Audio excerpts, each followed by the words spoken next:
Is it humanly possible to get in 40,000 steps per day?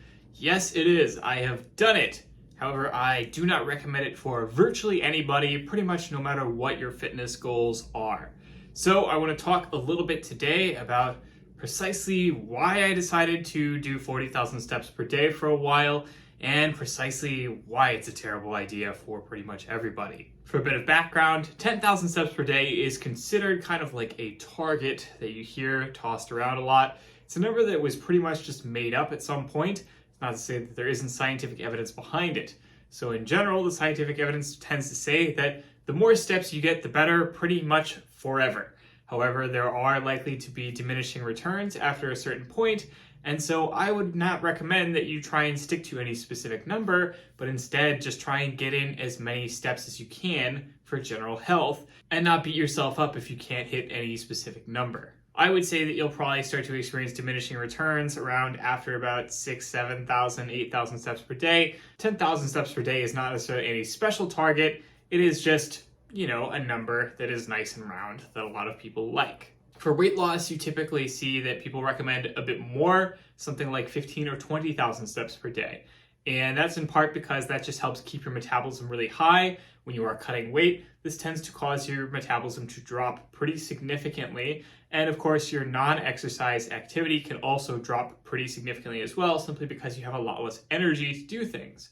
So unless you have some way of ensuring that your energy usage remains high, most folks are going to see their metabolism drop really significantly, and getting in a lot of activity in the form of added steps per day is a really effective way to offset that. So what happens if you take that even further? What happens if you go for 30,000, 40,000 steps per day?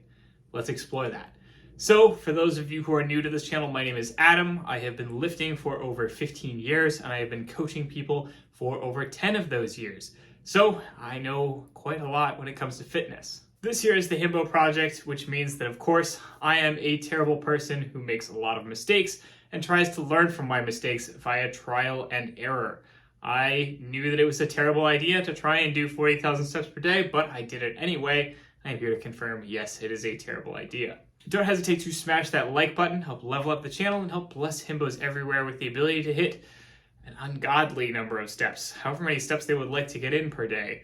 100,000, 200,000? What is humanly possible? Who knows? Himbos can just break the rules of physics if they do it right. They can just bend the laws of time and space to suit their needs. I'm also generally taking on new online fitness coaching clients, so if you're interested, reach out via the link below and we will be in touch with you pretty soon. So I decided to do 40,000 steps per day for a period of time earlier this year. I was cutting weight to get into stage lean shape, and as I was getting near to the end of it, I was really struggling to see consistent progress, and I wanted to try and add a bit more activity to hopefully speed that up a little bit.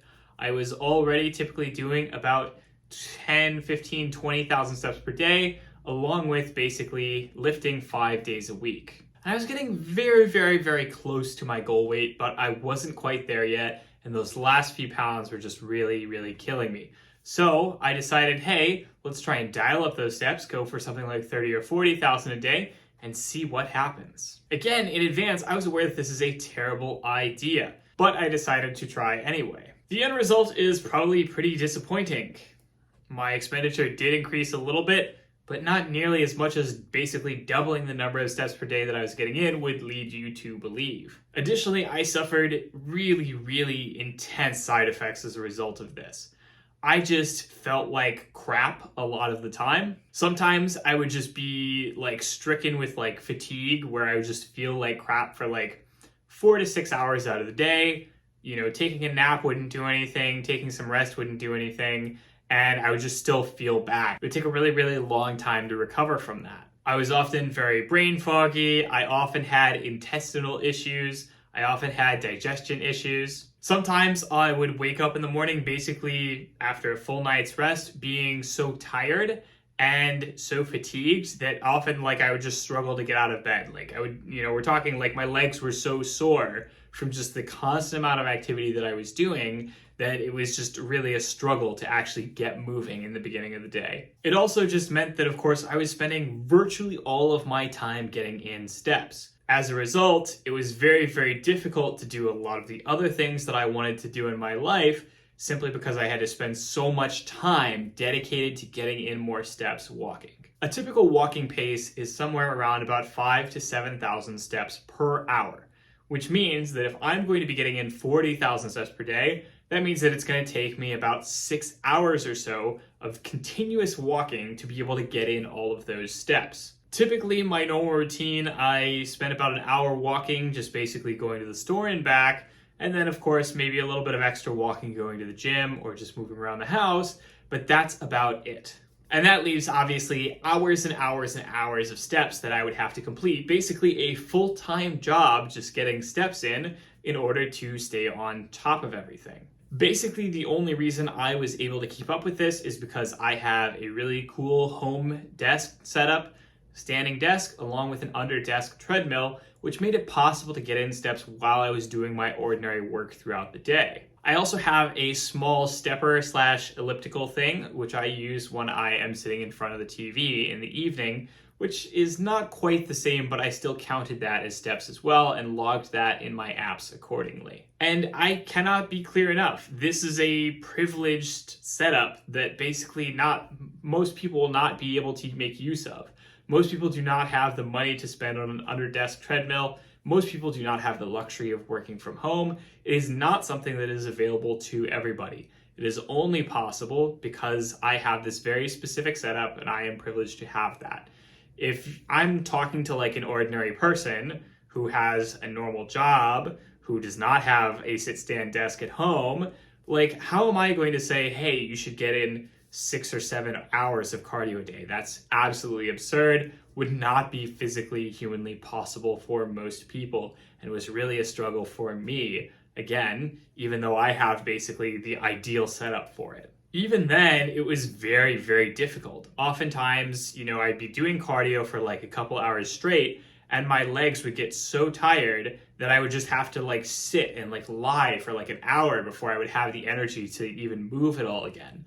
There would be times where basically you're doing like several hours of walking on the treadmill, for example, where like halfway through your feet and your back and your joints just start to really, really hurt because you've been standing up for so long.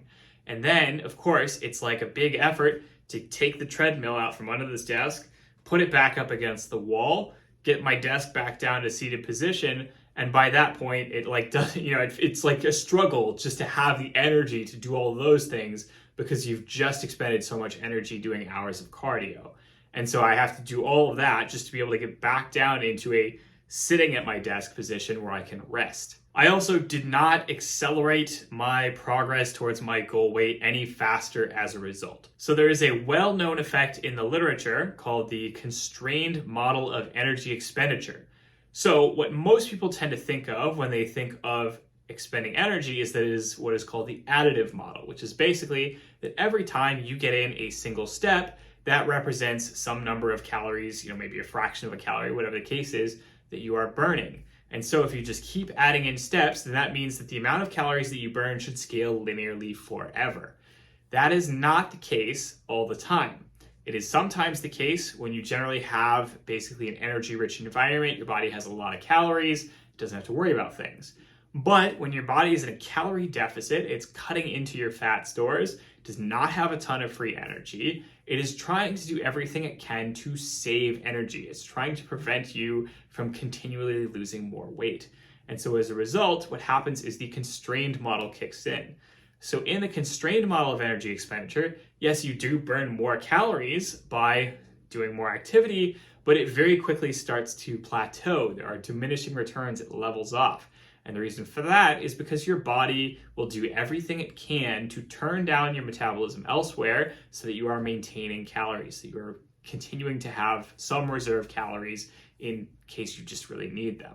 That's going to also include things like, as I mentioned before, what we call NEAT or non-exercise activity, which is basically just the energy that you burn doing normal stuff outside of your workouts. If you are generally pretty sedentary, your NEAT's going to be pretty low. If you have a pretty heavy job, for example, then your NEAT's going to be pretty high. But what happens is that when you are in a deficit and when you are already burning a lot of energy elsewhere, you tend to see, okay, I'm really fatigued, I'm not recovering as quickly, and so I just don't feel like doing a lot of extra activity. It might be the difference between, hey, maybe you weren't in a calorie deficit, and you go, oh yeah, like I might, feel like I've got, some energy, I might go out to the park and, do some stuff, I might go hang out with some friends. Whereas, when you are in that constrained situation, you just kind of sit there and go, I just don't feel like moving.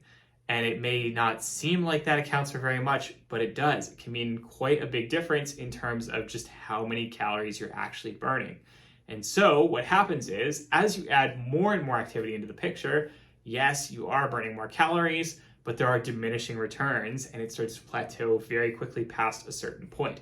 And I knew this in advance. Again, I knew this was a bad idea, but I decided to push it anyway, again, just to see what was physically possible. And again, turns out it was a mistake, didn't get any benefit out of it, was not helpful in the slightest. So yes, I was generally getting leaner. I was generally still making progress towards my goals. In that sense, it could be considered a success. But I would say that it's definitely not worth the price. I cannot emphasize enough, that cut in many ways made me feel like I want to die. Like that's how bad it was at times. It's like, can you be so depressed from just how much you are physically moving your body that you just want to die? That is a state that I reached at times. It was terrible. I don't recommend it for anybody. What I would recommend is just being more patient, taking a longer, slower approach, getting any more reasonable number of steps, not pushing it so much that you are experiencing terrible negative physical and mental symptoms, and again, being a little bit more patient. So is it humanly possible to get in 40,000 steps per day? Yes. Would I recommend it to anybody? No. There are basically no physical goals in which doing that much walking is really going to be a useful or meaningful thing for your health or for performance. Unless, I guess, you were just really wanting to get really good at walking for some reason, you had some kind of walking competition you wanted to go to, that much walking isn't going to be useful. If you're just looking for general health, do a lot less. If you're looking to manage your weight, do a lot less. Worry about your diet a bit more, take a slower approach, etc. If you are looking to be good at running, have really high cardiovascular capacity, etc., well, go for a run then. It's a much more efficient use of your time. It's going to get you a lot more of what you want a lot faster. And then you're going to have a lot more time to just rest and relax and just do whatever the normal things that you want to do are. Again, when it comes to step counts, maybe something in the range of 5,000 to 10,000 is a good target for most people, but don't worry too much about hitting specific numbers. Just the more the better, and don't beat yourself up if you are not able to be active all the time. It's definitely a struggle, especially if you have a very sedentary job. So that is all for today's video. I hope you liked this video. As always, don't hesitate to comment down below. Let me know what you'd like to see in future videos. Smash that like button, subscribe button, notification bell, all those other fine things that you do when you watch a video and you go, whoa boy, I love that video. Do all of those things. As always, have a great week. I will talk to you next week. Bye-bye.